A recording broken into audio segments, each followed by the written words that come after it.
Abra sua Bíblia em Atos, capítulo 17. Tendo passado por Anfípolis e Apolônia, chegaram a Tessalônica, onde havia uma sinagoga de judeus. Paulo, segundo o seu costume, foi procurá-los e por 3 sábados arrazoou com eles acerca das Escrituras, expondo e demonstrando ter sido necessário que o Cristo padecesse e ressurgisse dentre os mortos. E este, dizia ele, é o Cristo Jesus, que eu vos anuncio. Alguns deles foram persuadidos e unidos a Paulo e Silas, bem como numerosa multidão de gregos piedosos e muitas distintas mulheres. Os judeus, porém, movidos de inveja, trazendo consigo alguns homens maus dentre a malandragem, ajuntando a turba, alvoroçaram a cidade e, assaltando a casa de Jason, procuravam trazê-los para o meio do povo. Porém, não os encontrando, arrastaram Jason e alguns irmãos perante as autoridades, clamando: estes que têm transtornado o mundo chegaram também aqui, os quais Jason hospedou. Todos estes procedem contra os decretos de César, afirmando ser Jesus outro rei. Tanto a multidão como as autoridades ficaram agitadas ao ouvirem estas palavras. Contudo, soltaram Jason e os mais, após terem recebido deles a fiança estipulada. E logo durante a noite os irmãos enviaram Paulo e Silas para Bereia. Ali chegados, dirigiram-se à sinagoga dos judeus. Ora, estes de Bereia eram mais nobres que os de Tessalônica, pois receberam a palavra com toda a avidez, examinando as Escrituras todos os dias para ver se as coisas eram de fato assim. Com isso, muitos deles creram, mulheres gregas de alta posição e não poucos homens. Mas logo que os judeus de Tessalônica souberam que a palavra de Deus era anunciada por Paulo também em Bereia, foram lá excitar e perturbar o povo. Então os irmãos promoveram sem detença a partida de Paulo para os lados do mar. Porém Silas e Timóteo continuaram ali. Os responsáveis por Paulo levaram-no até Atenas e regressaram trazendo ordem a Silas e Timóteo para que o mais depressa possível fossem ter com ele. Irmãos, eu quero compartilhar com vocês as 2 lições relacionadas com a passagem dos missionários por Tessalônica e Bereia. Vou logo adiantando que eu só mudei as frases, ou a segunda frase. Mas a lição é a mesma. E a passagem de Paulo por Tessalônica, que está aí do verso 1 até o verso 19, nos ensina que em toda semeadura autêntica do Evangelho, sempre você vai ter colheita e rejeição, rejeição e colheita, colheita e rejeição. É o que você tem aí. Parece ser uma síntese que se aplica não apenas a Tessalônica, mas você vai observar também que se aplica ao caso de Bereia. Aqueles missionários percorreram 160 quilômetros desde Filipos até chegarem a Tessalônica, que era nada menos do que a capital da Macedônia, um centro estratégico, e Paulo tinha na cabeça esse princípio de procurar centros estratégicos para que pudesse ali plantar uma igreja a fim de que o evangelho fosse irradiado para outras localidades menores. E quando eles chegaram lá, apesar de terem sido muito maltratados em Filipos, eles continuaram pregando o evangelho com a mesma ousadia que já os caracterizava desde a primeira viagem missionária, quando eles partiram de Antioquia. Tessalônica era uma cidade portuária, um grande centro econômico E preste atenção nisso. Desde que Paulo saiu de Antioquia, Tessalônica é a cidade mais importante de todas aquelas pelas quais ele passou, em que ele vai chegar. Tessalônica era um lugar importantíssimo do ponto de vista do estratégico, do ponto de vista estratégico para a ação missionária de Paulo. Lucas claramente descreve a missão naquele lugar em 2 atos. Observe aí no verso 17 até o verso de número 4. De 1 a 4, você tem adesão, a recepção do evangelho. E a gente pode dizer, mas por quem? Só tem uma resposta cabível. Quem acata o evangelho, quem recebe o evangelho, quem abraça a fé, são os eleitos. Então você tem a recepção do evangelho por parte dos eleitos, mas a partir do verso 5 até o verso de número 9, você tem a rejeição do evangelho pelos perdidos, por aqueles que vão continuar perdidos. E a lição envolvida aí nesses 4 primeiros versos é a seguinte: Deus tem os seus eleitos. E como calvinistas nós precisamos mais do que nunca crer nisso. Deus tem seus eleitos. E eles serão encontrados. Serão encontrados quando nós ousadamente, mesmo diante de forte oposição, circunstâncias adversas, situações hostis, nós tivermos ousadia para apresentar o evangelho para essas pessoas que ainda estão escondidas aí no meio da sociedade. Nós não sabemos quem são, mas eles haverão de ouvir o evangelho e haverão de abraçar a fé. Eles procuram a sinagoga. Lucas diz que esse é o costume de Paulo na sua trajetória missionária, e a gente deve interpretar que não existe qualquer incoerência com relação a isso. Paulo foi chamado para ser um pregador aos gentios, e agora como é que ele procura a sinagoga? Porque a sinagoga era o ponto de apoio através da qual eles iriam apresentar o evangelho também para a própria população da cidade.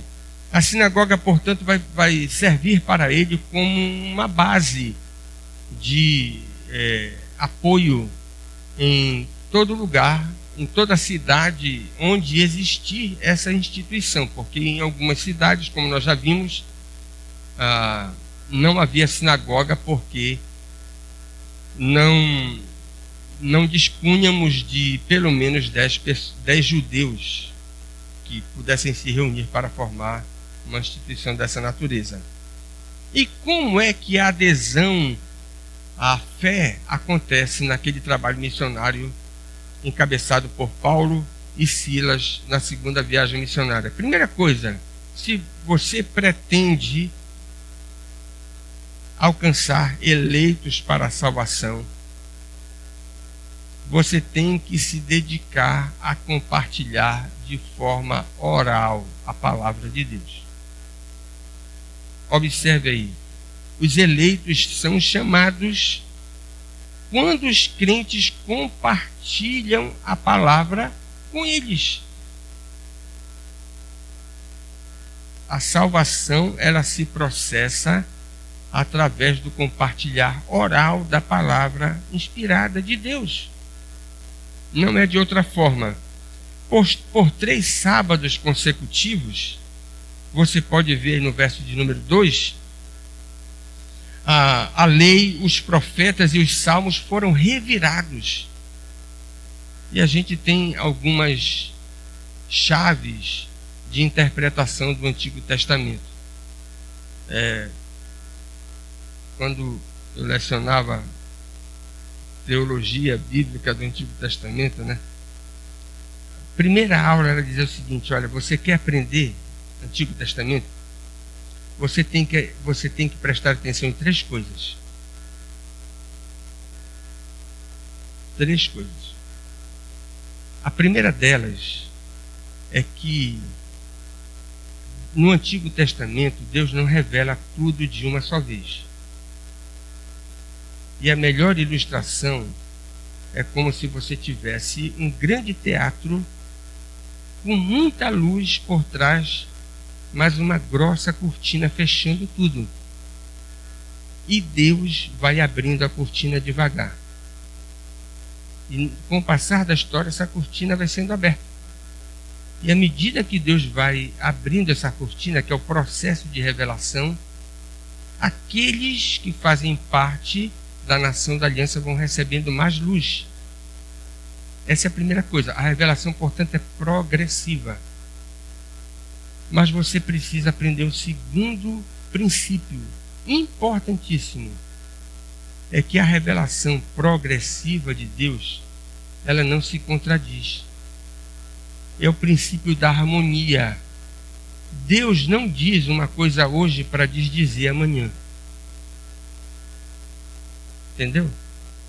Então muita gente diz o seguinte: olha, não, antigamente era assim, agora é assim. Como?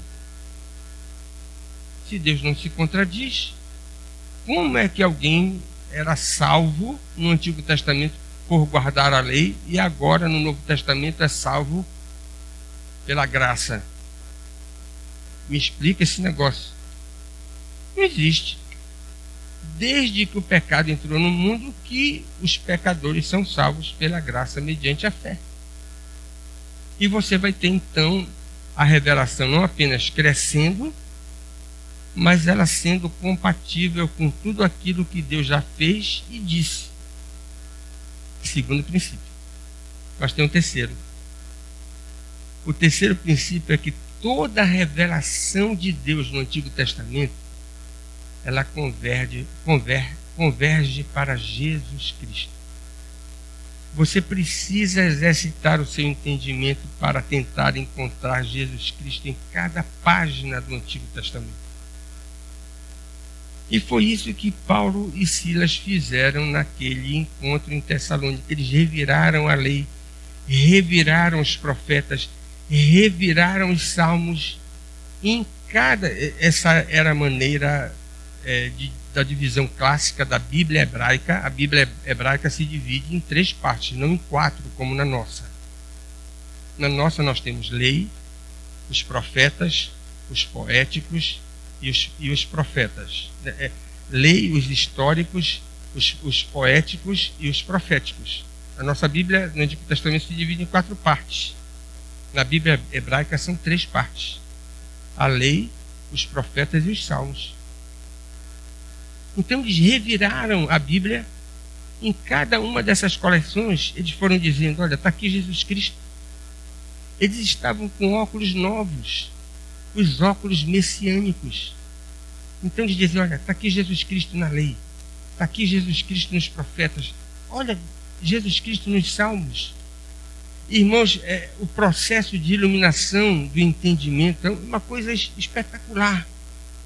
E aqueles judeus, é bem possível que eles pudessem dizer o seguinte: olha, mas eu já li isso aqui 500 vezes e eu nunca entendi que isso aqui falava de Jesus Cristo. A iluminação do entendimento é como se você tivesse nas páginas das Escrituras a pessoa e a obra do Messias saltando e aparecendo de forma fulgurante para alguém que já leu 500, 800, 2.000, 30.000 vezes. O texto não conseguiu enxergar. Mas por que não conseguiu enxergar? Porque o entendimento dele estava coberto por um véu. Quando há o entendimento, a iluminação do entendimento pelo Espírito Santo, é como se Deus pegasse e retirasse o véu. E a pessoa tem os olhos abertos para compreender a própria revelação. Preste atenção que foi isso que aconteceu. Aqueles missionários, olha o verso de número 2. Eu espero que você possa encarnar isso. Não tente ganhar ninguém para a salvação sem que seja através do arrazoar inteligente das Escrituras. E olha que tentação todos nós passamos, que às vezes nós pensamos que vamos ganhar os incrédulos com alguma outra alternativa. E você deve prestar atenção que os apóstolos tinham muitas alternativas. Olhe lá. Eles bem que poderiam ganhar aqueles perdidos apontando para as suas experiências. Não é verdade? E aqueles homens não tinham experiências de arrepiar cabelo de relógio. O que aqueles homens mais tinham, nós poderíamos dizer, eram experiências com Deus. Mas eles não tentaram ganhar os perdidos com as suas próprias experiências. O verso 2 diz que eles evangelizaram arrazoando através das Escrituras, demonstrando que Jesus Cristo era o Messias prometido. Mas eles poderiam dizer o seguinte: olha, vocês precisam se converter, porque eu vou contar 300 histórias da manifestação do poder de Deus realizando sinais e prodígios. Era o que eles mais tinham. Eles tinham uma coleção invejável de operações miraculosas, milagres extraordinários.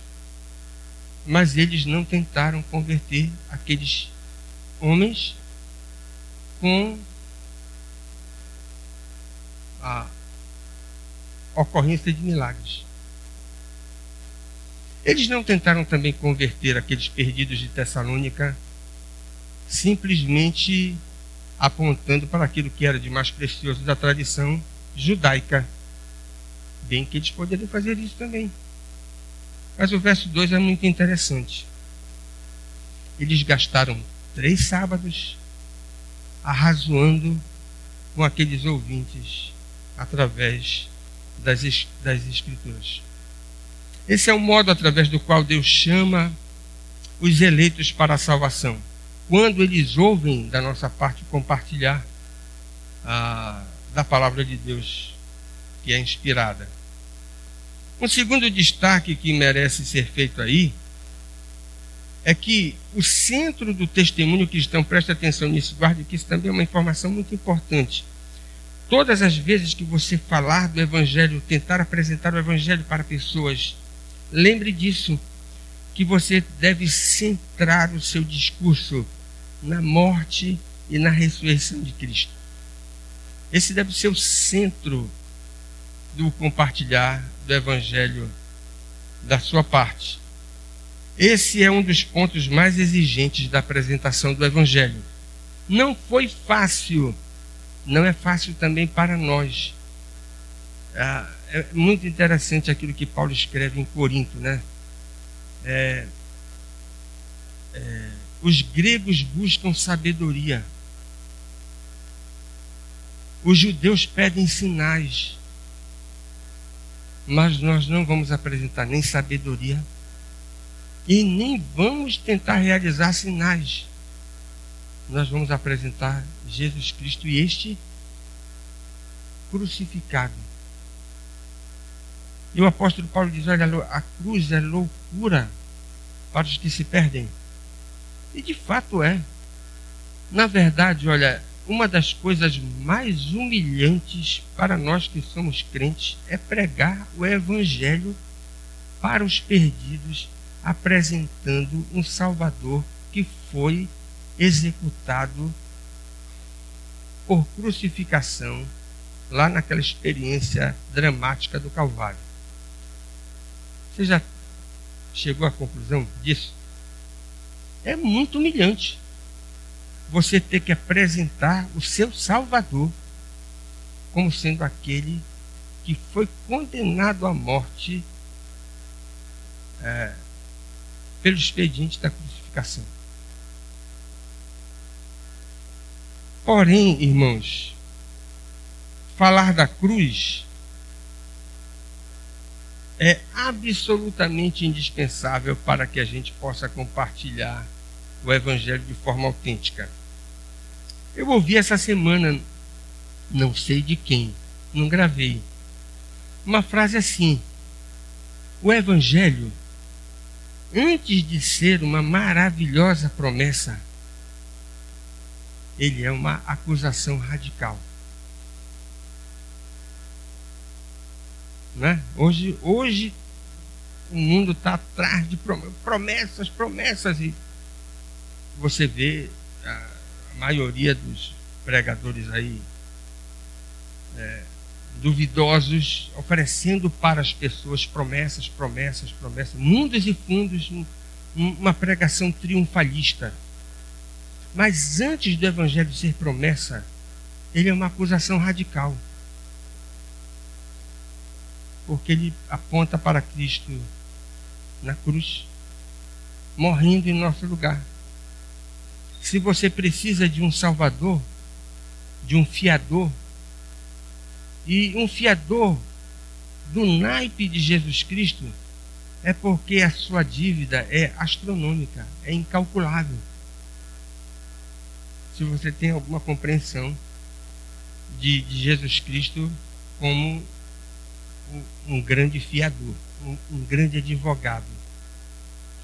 Essa é uma frase que faz sentido. E eu me lembrei essa semana eu estava lendo, quando estava escrevendo a escola, um livro que você deve ler, um dos 10 maiores clássicos da literatura cristã de todos os tempos. Você não pode morrer sem folhear esse livro, pelo menos. A Cruz de Cristo, John Stott. Só o prefácio vale o livro. E no prefácio, John Stott conta uma história interessante envolvendo Martyn Lloyd-Jones. Quando ele estava começando a sua carreira como pregador, Martyn Lloyd-Jones, ele foi pregar numa pequena igreja no interior da Inglaterra. E o pastor da igreja já era um homem experimentado. E ele um jovem pregador. E Martyn Lloyd-Jones pregou. E pregou direito. E lá, depois do culto, o homem colocou um bilhete no bolso dele. Guardou o bilhete, foi embora.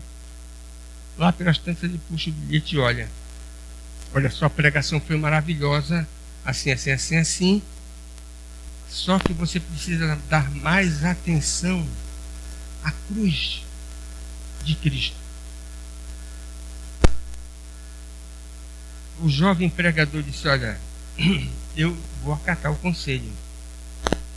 Pegou, foi num sebo e comprou os 2 grandes clássicos sobre a expiação. E se desligou do mundo e devorou os clássicos. E testemunho do próprio Lloyd-Jones, que a partir daquele momento em que ele compreendeu mais profundamente a doutrina da expiação, a sua pregação ganhou uma relevância mais significativa. Irmãos, o nosso compartilhar do Evangelho deve ser centrado na cruz e na ressurreição. Na cruz, e a gente pode dizer na ressurreição, porque a ressurreição é uma compensação. Você não vai simplesmente apresentar o Messias que foi crucificado e que morreu e que ficou por isso mesmo. Mas você vai apresentar um Salvador, um Messias que foi crucificado. Sim, porque a nossa dívida merecia aquele ato. Mas ele foi honrado por Deus ao ser ressuscitado dentre os mortos ao 3º dia. E olha que coisa interessante. Ninguém é capaz de explicar satisfatoriamente a ressurreição do nosso Salvador. Ninguém. Ela é, do ponto de vista humano, né, incompreensível. A ressurreição do nosso Salvador. Algo que é distintivo do cristianismo. Só a fé cristã tem um líder que morreu e ressuscitou dos mortos ao terceiro dia. Nenhuma outra religião tem isso. E a pergunta é, por que é importante falar também da ressurreição do Cristo que morreu e ressuscitou? E a resposta é dupla. Primeiro que tudo, quando você disser, olha, o meu Salvador morreu, mas ele ressuscitou ao terceiro dia, você vai estar dizendo para as pessoas que estão lhe ouvindo que a existência humana não acaba com o evento da morte. Não se finda com a morte. Se Cristo ressuscitou, é o argumento do apóstolo Paulo em 1 Coríntios capítulo 15.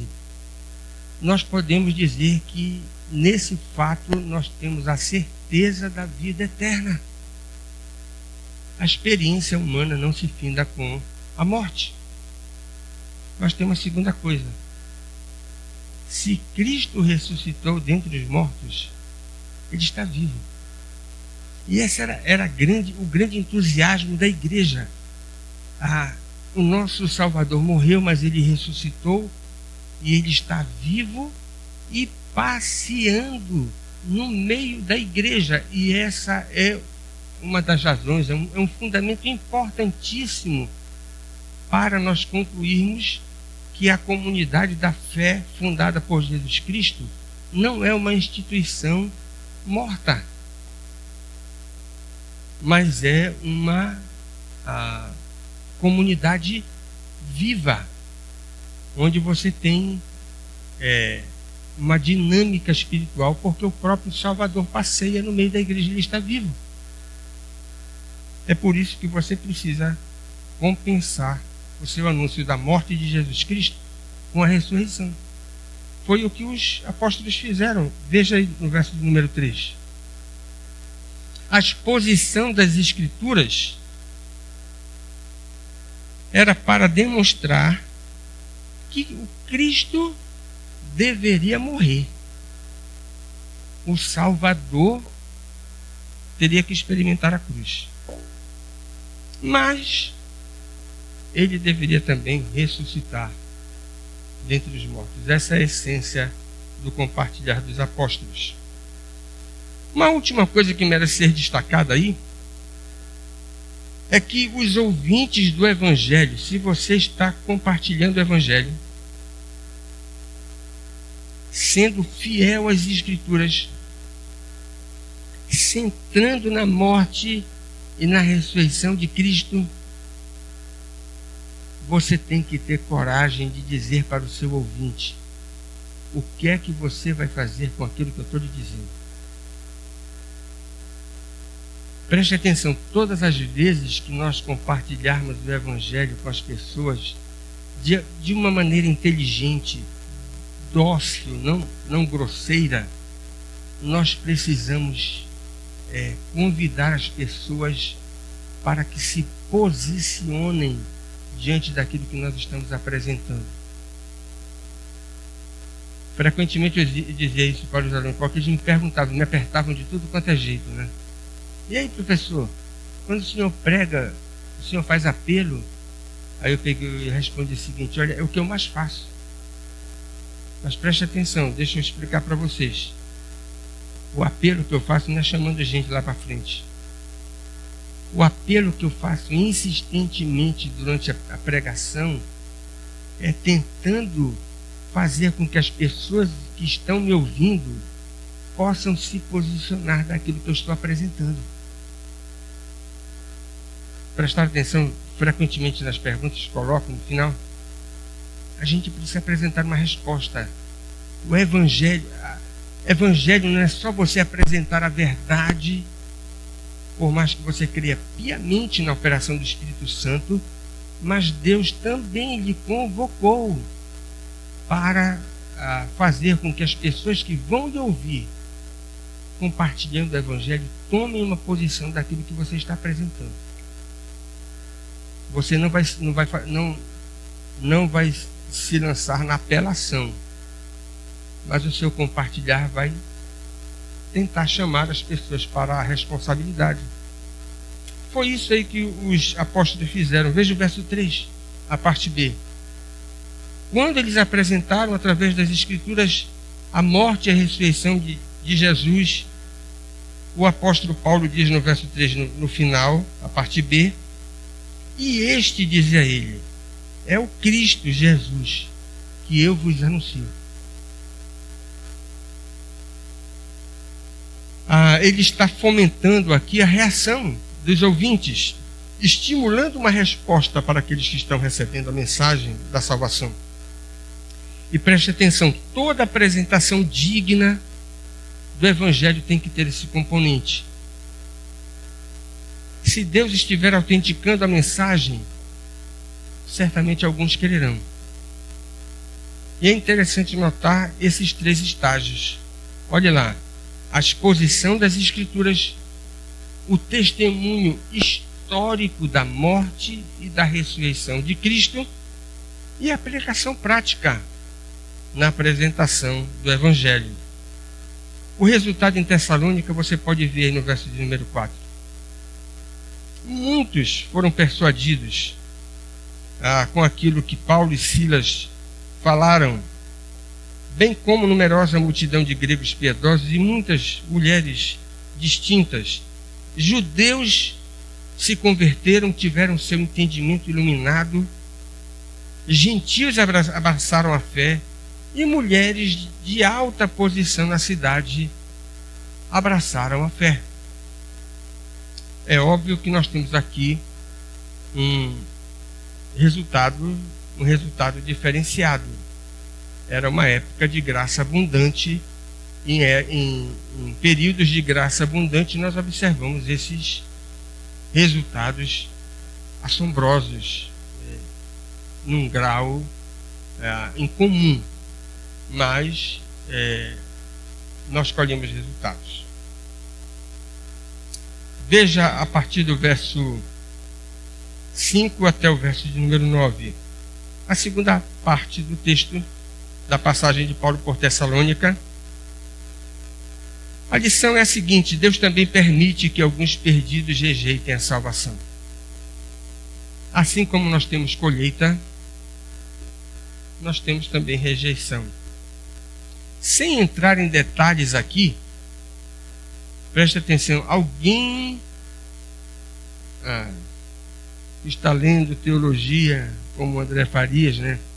Pode dizer o seguinte: será que aqui nesse texto e no próximo nós não temos a doutrina da dupla predestinação? Deus predestina alguns para a salvação, mas Ele predestina também alguns para a perdição. A resposta é não. Não vou entrar aqui em detalhes, mas só vou dizer o seguinte: se você quiser escrever, escreva. Por que não? A resposta é a seguinte: em virtude dos efeitos radicais decorrentes da queda, se você compreende um pouco da profundidade daquilo que aconteceu em Gênesis capítulo 3, você vai concluir que Deus não precisa predestinar ninguém para a perdição. Não é necessário. Uma vez que os homens ímpios, no seu estado natural, irão de forma espontânea, e eu até acrescentaria aqui, de maneira arrogante, preferir o inferno. E vão fazer isso de forma polida ou de forma grosseira. Às vezes você vai ver um camarada tão atrevido, tão cínico, que ele vai dizer: mas eu quero ir para o inferno mesmo, o que é que você tem a ver com isso? Você vai encontrar gente assim. Mas você vai encontrar gente da mais alta educação, uma polidez impressionante, Estava vindo para a escola dominical hoje pela manhã, descendo pelo elevador, uma senhora bem vestida. Estava indo para a capela, uma capela católica que tem pertinho de casa. E a senhora me olhava da cabeça aos pés. Estava com a Bíblia aqui, né? Ela me olhava. E ela ia para a capela. Ela encontrou uma outra vizinha que também estava indo lá. E ela me olhava. E ela saiu do elevador e disse: meu senhor, tenha um bom domingo. Mas ela me olhou dos pés à cabeça. Não é? Como que ela diz, eu não sou mal educada, né? Porque o senhor é crente e tal, e eu sou católica, e não é que agora que eu vou lhe destratar. Meu senhor, tenha um excelente domingo. Você vai encontrar pessoas que vão lhe tratar com a maior polidez do mundo. Mas elas vão dizer também para você: eu nasci na crença e vou morrer na crença. De forma polida. Você também vai encontrar os cínicos, atrevidos e arrogantes, que vão dizer para você que eles preferem o inferno e que você não tem nada a ver com a vida deles. Não é? Então Deus não precisa predestinar ninguém para a perdição. Os ímpios no seu estado natural, eles vão de com força. Não é? Eles vão de com força o inferno, porque essa é a natureza deles.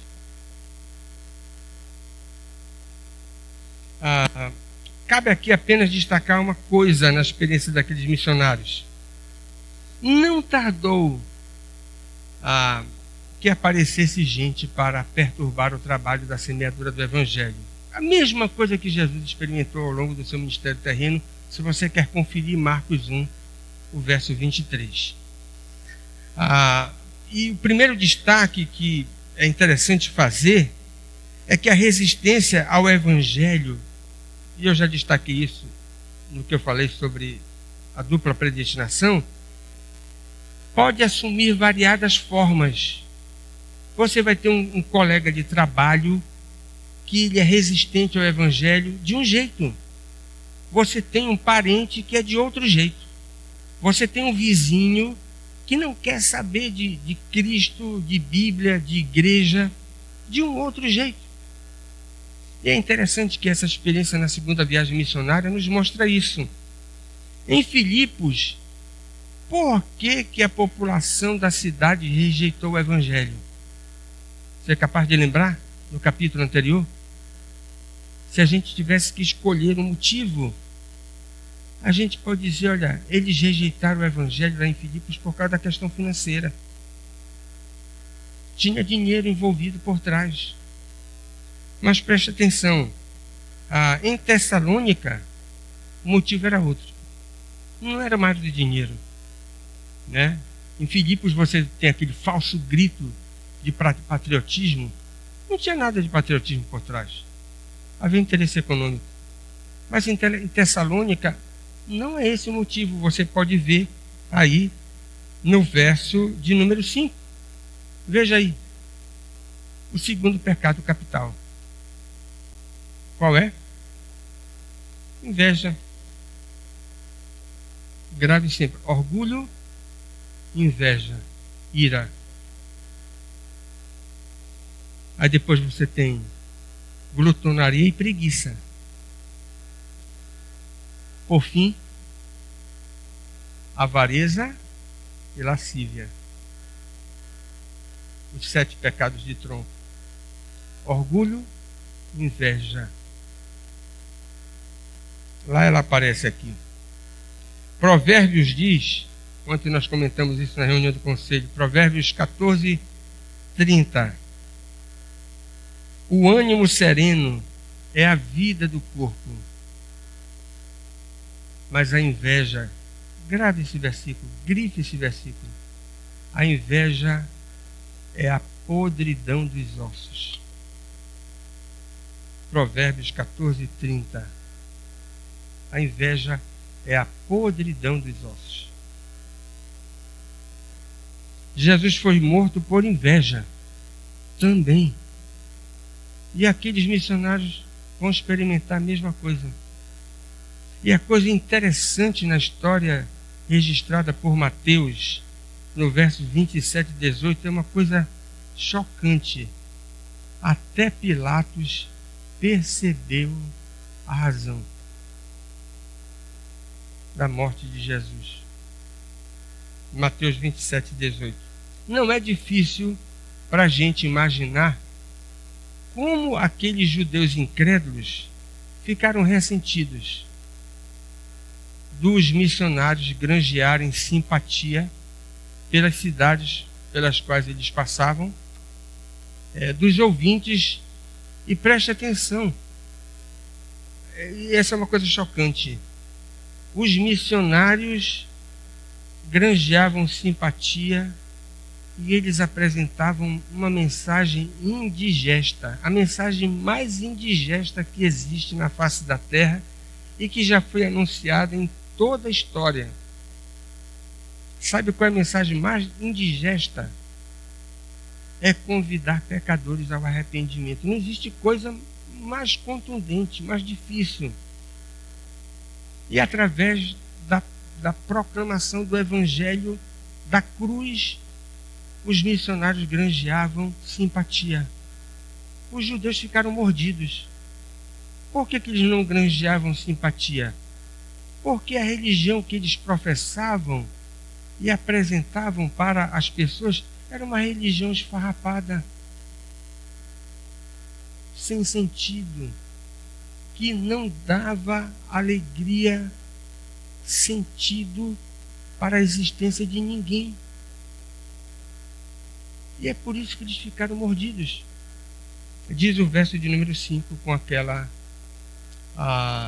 aquele resultado tão extraordinário colhido pelos missionários.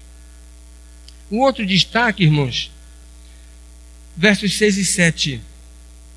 A incredulidade não raro apresenta um pretexto para não crer. E grave sempre isso. Os incrédulos, impenitentes, vão sempre pedir para você um argumento a mais. E você pode apresentar a ressurreição de Lázaro. Eles vão dizer: chegou a hora desse homem morrer. Não é? Não foi assim que aconteceu com Jesus? Então a incredulidade, ela sempre pede mais uma prova. Mas pede mais uma prova para continuar descrendo. É o que você tem. Aqueles missionários foram absurdamente acusados de sedição. Veja aí no verso de número 5, no verso de número 7, 5 a 7. E em termos específicos, nós podemos dizer que aqueles homens não poderiam ser acusados de subversivos. Se há alguma coisa que nós não podemos acusar os primitivos cristãos de que eles eram desordeiros, ou que eles desobedeciam às ordens do Estado, ou que eram pessoas que descumpriam as leis, ou que eram subversivos. É alguma coisa que não se pode dizer daqueles primitivos cristãos. Eles eram os melhores súditos do império. E acusá-los de traição do Estado era uma calúnia inominável. Mas aqui a gente precisa recordar, Jesus Cristo foi acusado da mesma coisa. E ele ensinou, foi ele quem ensinou: dai a César o que é de César, a Deus o que é de Deus. Como é que Jesus Cristo pode ser subversivo? E como é que a igreja pode ter sido ensinada a ser subversiva? Não existe a menor possibilidade disso.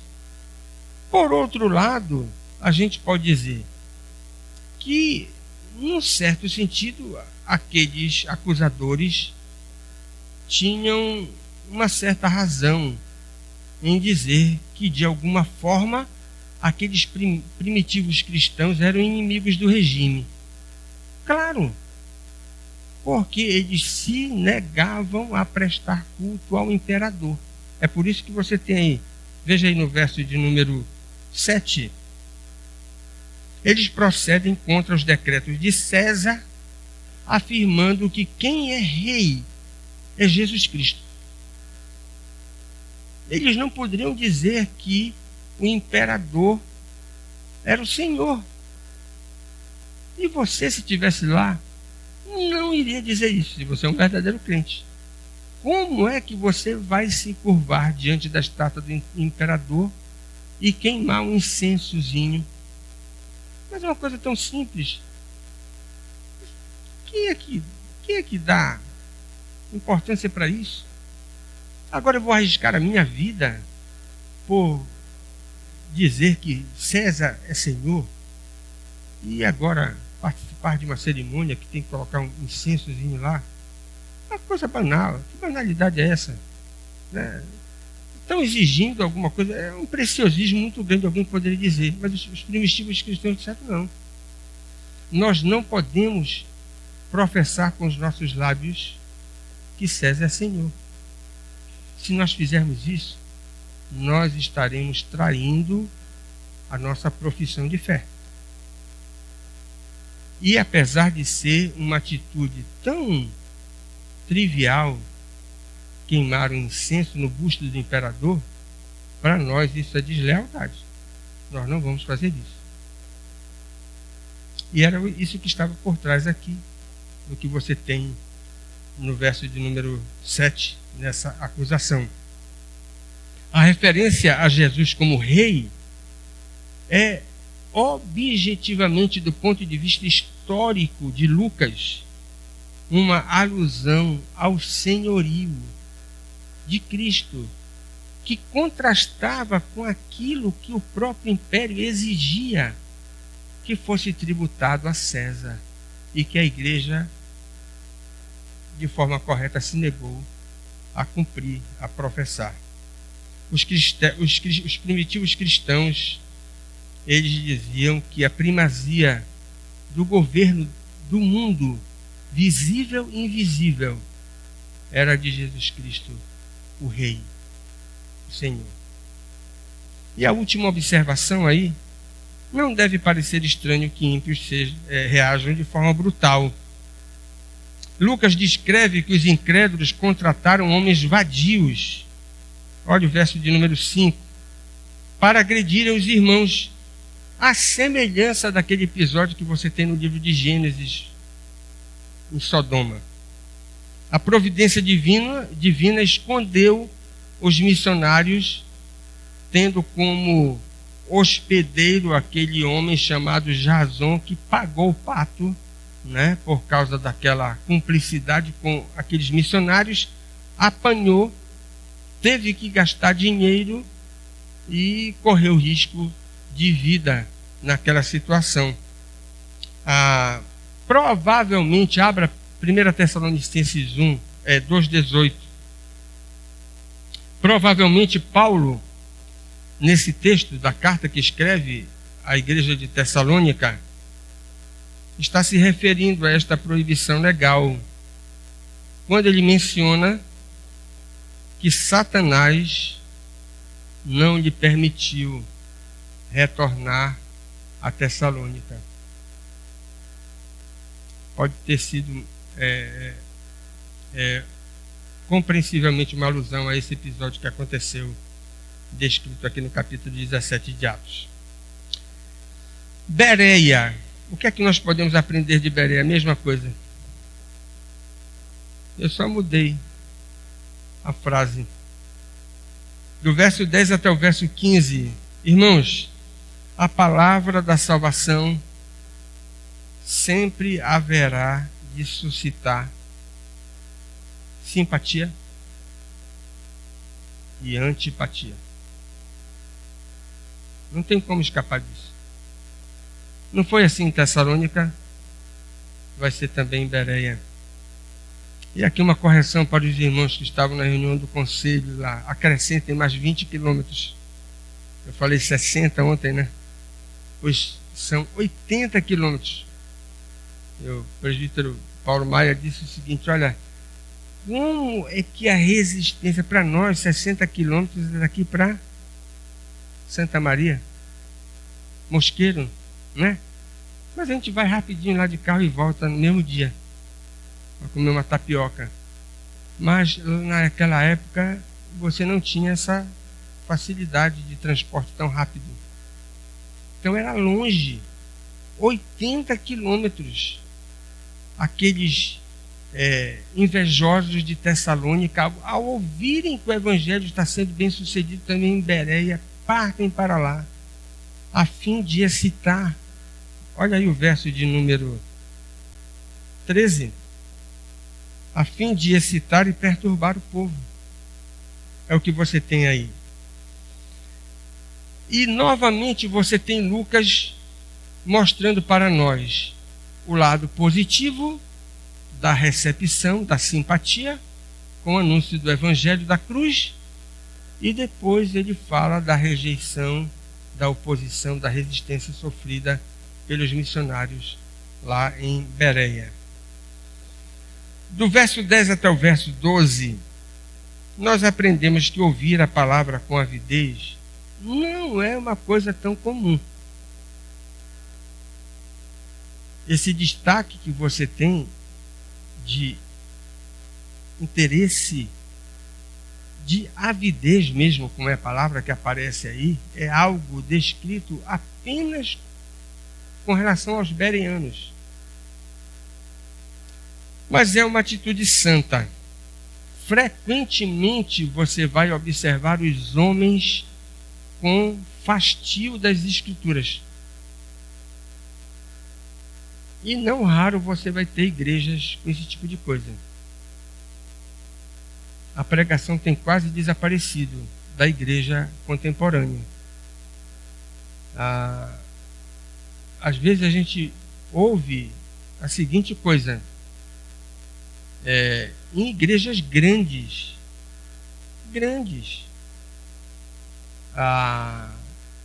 como é a pregação? 10 minutos. Às vezes 15. Com 10, 15 minutos não dá nem para o pregador introduzir o assunto. Como é que você quer exposição das escrituras com 10 minutos? Não existe. E existe em determinadas circunstâncias. O púlpito foi até tirado da igreja. O povo está mais interessado em outras coisas. Não é sem razão que você tem os maiores pregadores do século XX, John Stott, Martin Lloyd Jones, dizendo o seguinte: olha, há um declínio absurdamente acentuado na igreja dos nossos dias. Declínio da pregação, do ensino da Bíblia, da exposição das Escrituras. E eles concluem: essa é a razão porque nós temos uma igreja tão debilitada. Porque apesar de nós confessarmos que nós somos escravos das Escrituras, e muito mais nós que somos herdeiros da tradição reformada, defendemos só a Escritura, mas quando vamos separar um tempo para estudar a Bíblia, não temos a avidez dos bereanos. Parece uma contradição daquilo que nós professamos e da conduta que nós adotamos muitas vezes.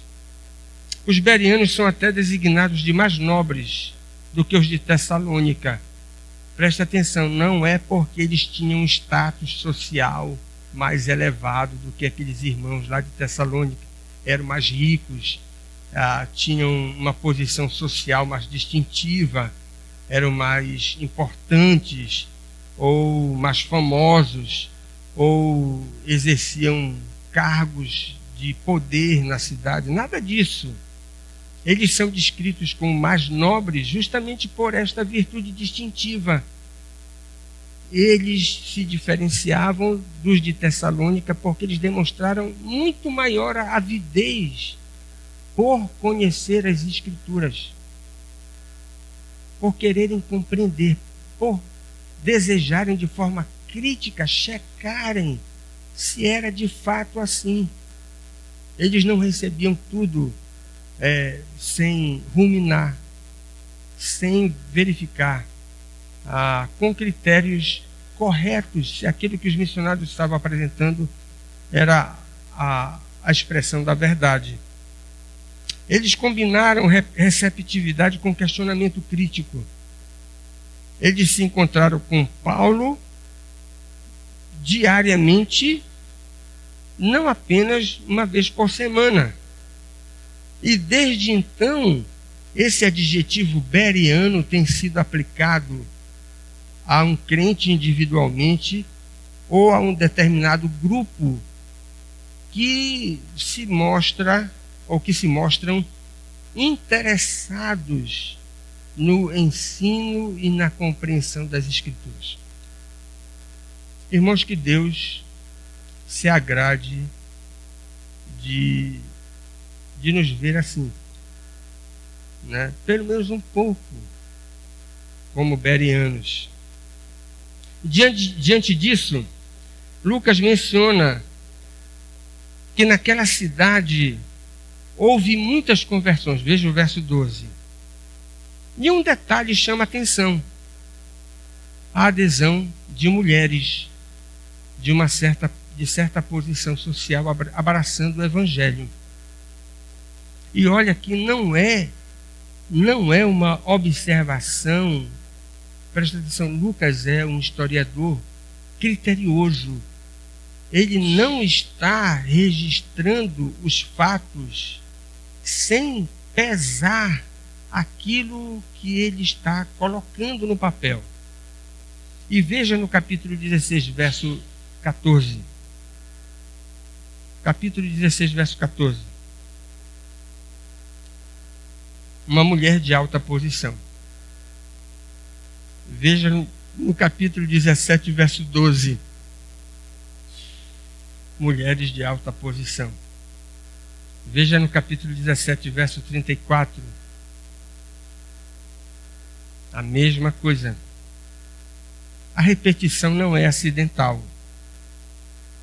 O médico amado deliberadamente está registrando, sob a orientação, inspiração do Espírito Santo, que a fé autêntica, preste atenção nisso, a fé autêntica não nutre qualquer tipo de preconceito para com o elemento feminino.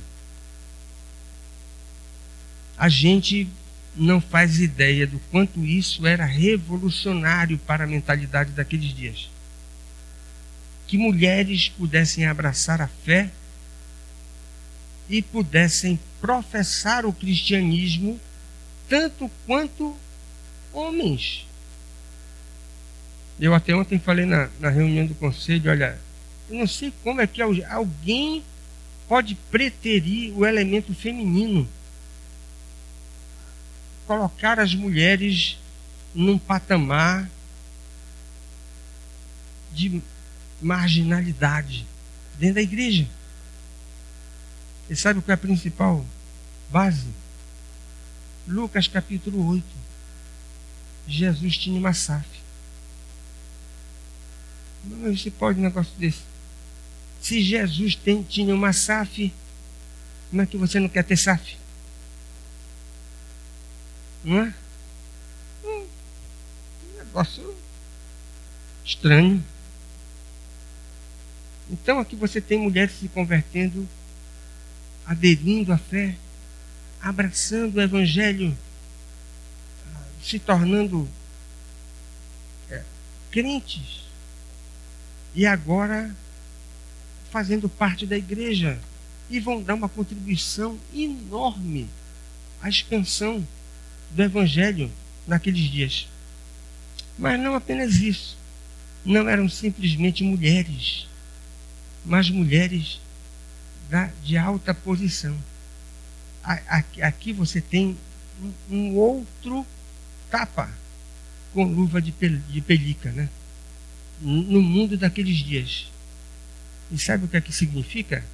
Porque a igreja, no primeiro século, foi repetidamente acusada por políticos, filósofos, eruditos, de ser uma comunidade que sustenta uma fé que é compatível só com aqueles que podem ser classificados como ignorantes. Os primitivos cristãos foram repetidamente acusados de serem uma gentalha. Gentalha? Pois é. Deus agora vai converter mulheres de alta posição, dizendo que o evangelho também serve para eles. Esse pessoal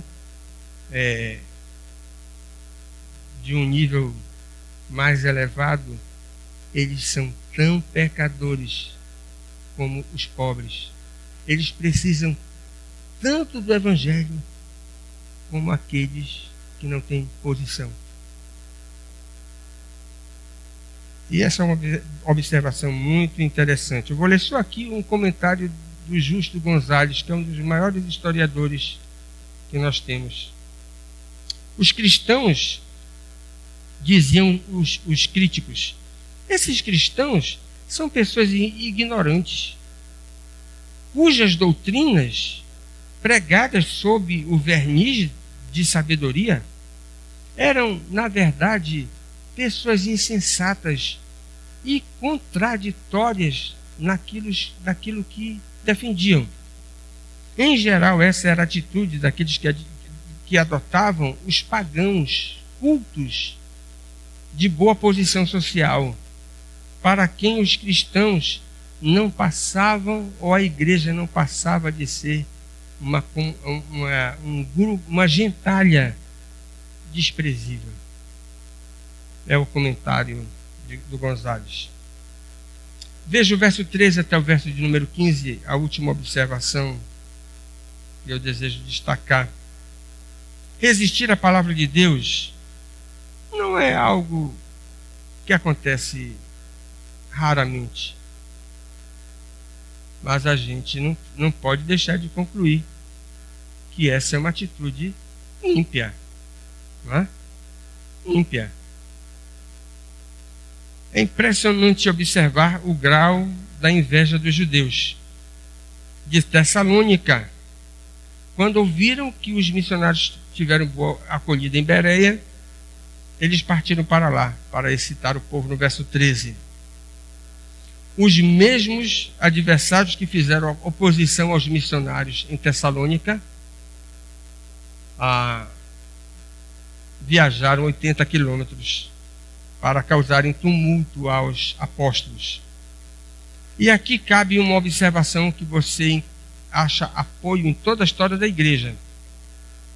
Quando a palavra é semeada com a autenticação do Espírito, o Evangelho é aceito como palavra de salvação. Deus sempre tem eleitos no meio daqueles que Ele permite que ouçam o Evangelho. E a igreja então alarga as suas fronteiras. E frequentemente, quando você tem esse tipo de resultado na semeadura da igreja, do Evangelho no mundo, nós vamos ter sendo despertada a antipatia dos homens não regenerados. Ainda que muitas vezes aqueles que são ferrenhos inimigos do Evangelho não se apresentem diante de nós como homens hostis. Muitas vezes você vai ter homens ímpios, que negam as coisas mais preciosas que você defende, mas que assumem uma atitude polida e até simpática para com o Evangelho. Me passou à mente agora a história que eu contei para o Adiel, e vinha comentando no carro com a Léa na ida para casa. Um homem chamado David Hume. David Hume. Um dos mais geniais céticos da história do mundo, que viveu no século XVIII. Foi contemporâneo dos grandes líderes religiosos na época de Whitefield, John Wesley, Romaine, Grimshaw, Vane e tantos outros. E a história é a seguinte: num determinado dia, David Hume estava correndo apressadamente e alguém conhecido dele disse: Senhor Hume, aonde é que o senhor vai tão apressado? Aí ele disse: vou ouvir o senhor Whitefield. Aí a pessoa tomou um susto e disse: como é que você vai ouvir o senhor Whitefield se o senhor não acredita naquilo que ele prega? Sabe qual foi a resposta de David Hume? Eu não acredito, mas ele acredita. Olha que coisa interessante. Mas ele acredita. E ele ia ouvir. Aqueles que estudam a prevalência do ceticismo na era moderna diz o seguinte: olha, o pai é esse camarada. O pai do ceticismo moderno é David Hume. Mas ele amava ouvir George Whitefield. Ímpio.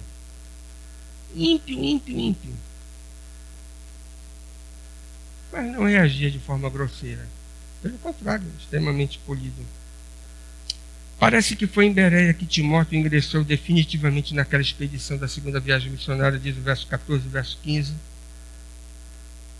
Ele permaneceu na cidade por algum tempo, depois foi requisitado por Paulo para continuar a viagem seguindo para Atenas. Irmãos, no capítulo 17, Lucas nos diz: olha, o poder do Evangelho vai ter um resultado notável diante do judaísmo inescrupuloso, né?